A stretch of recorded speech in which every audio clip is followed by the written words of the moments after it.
What if the player who nearly carried Toronto to glory ends up wearing pinstripes? Would that be the ultimate betrayal or just ruthless baseball business? The air in Toronto should be filled with celebration and optimism. After all, the Blue Jays just experienced their first World Series appearance in over 3 decades, coming within a whisper of championship glory. Yet instead of pure joy, there's an undercurrent of anxiety rippling through the organization and its fan base, a gnawing fear that their postseason hero might be lured away by their most hated rival. Bo Bichette, the dynamic shortstop who battled back from injury to deliver clutch performances on baseball's biggest stage, stands at the center of this brewing storm. And according to one of the sport's most respected insiders, the New York Yankees are lurking in the shadows, ready to pounce. Let's rewind for a moment. Bichette's 2025 campaign was nothing short of remarkable, a redemption arc worthy of Hollywood. After struggling through a disappointing 2024, the 27-year-old shortstop exploded back onto the scene with authority.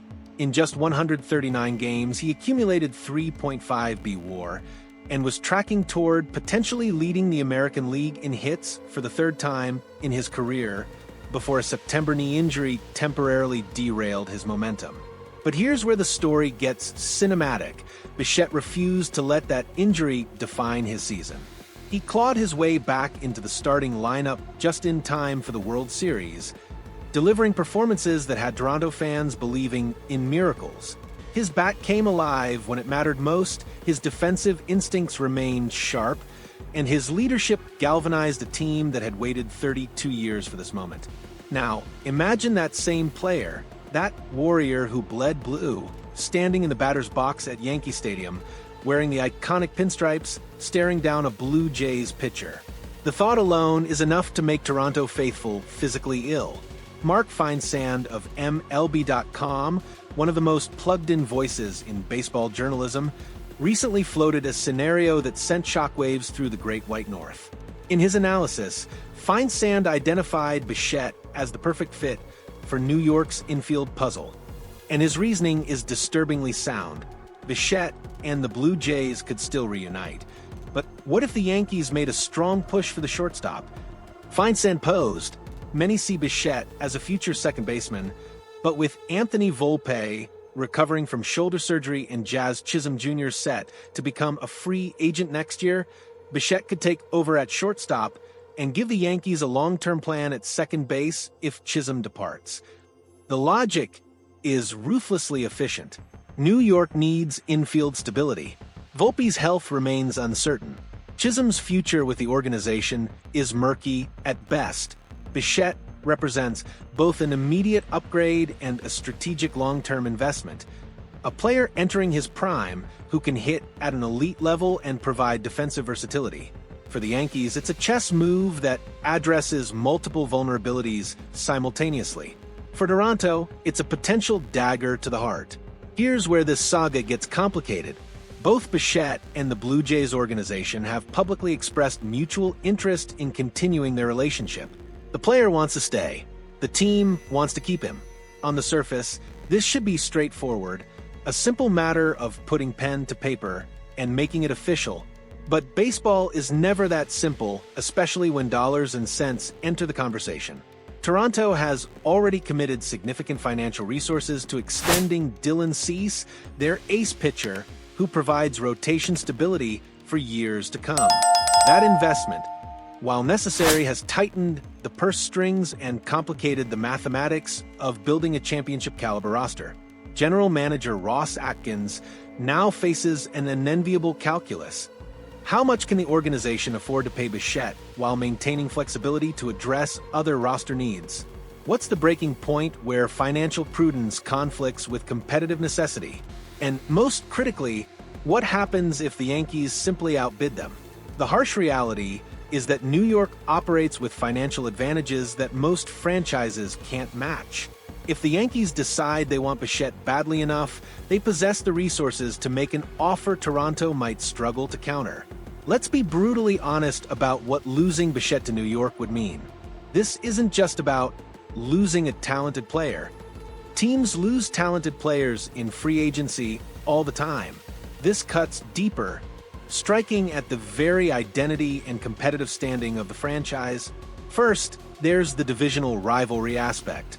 The Blue Jays and Yankees battled for American League East supremacy throughout 2025, with Toronto ultimately prevailing and then eliminating New York in the playoffs.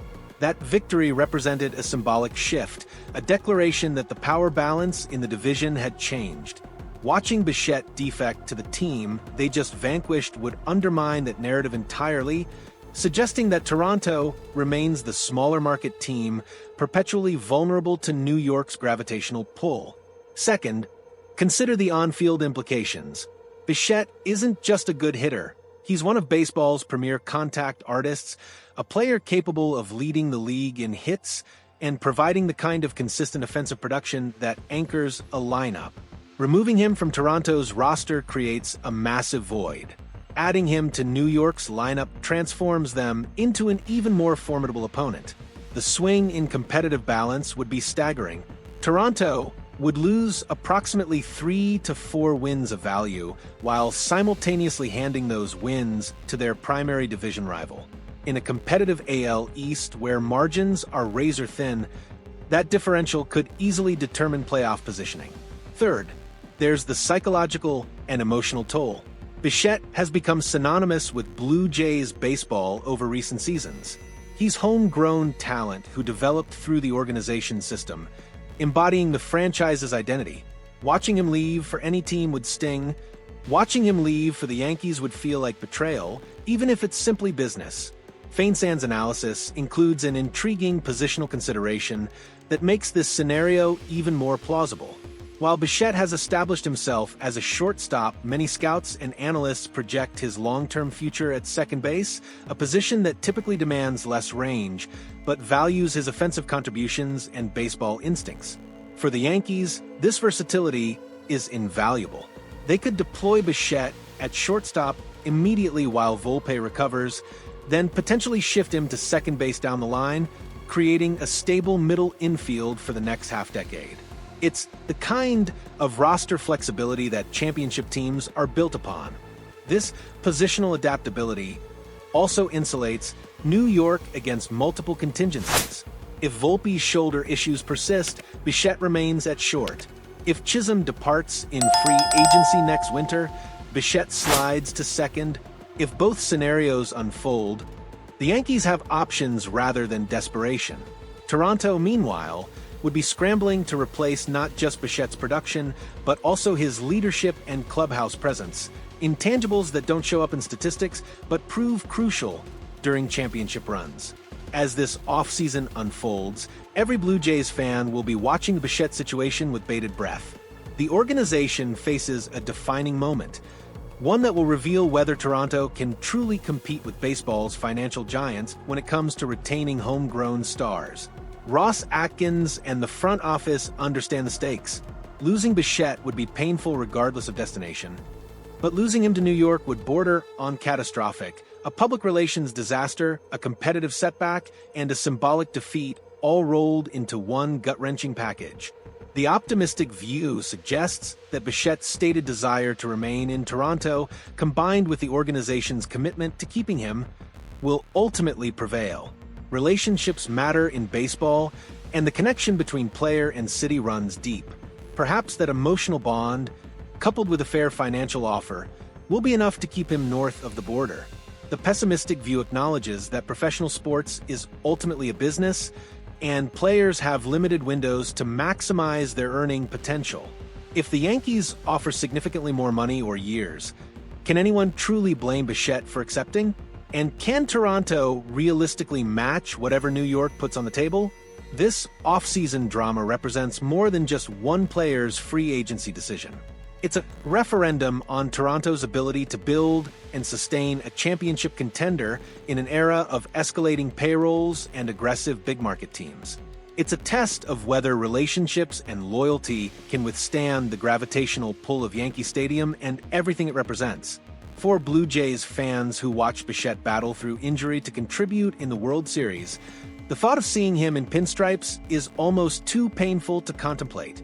Yet, in the ruthless world of professional baseball, such nightmares sometimes become reality. The coming weeks will determine whether this story ends with celebration in Toronto or devastation. Whether Bichette remains the hero who nearly delivered a championship or becomes the one who got away, haunting the Blue Jays for years to come from just down the I-90. One thing is certain. If Bo Bichette does end up in New York, every game between these division rivals will carry extra emotional weight, and every at-bat will feel like a reminder of what Toronto lost. That's a reality Ross Atkins and the Blue Jays organization will do everything in their power to prevent. What do you think? Should Toronto break the bank to keep Bichette, or is there a point where financial discipline has to win out? Drop your thoughts in the comments below, and don't forget to hit that like button if you want to see more in-depth baseball analysis that cuts through the noise and gets to what really matters.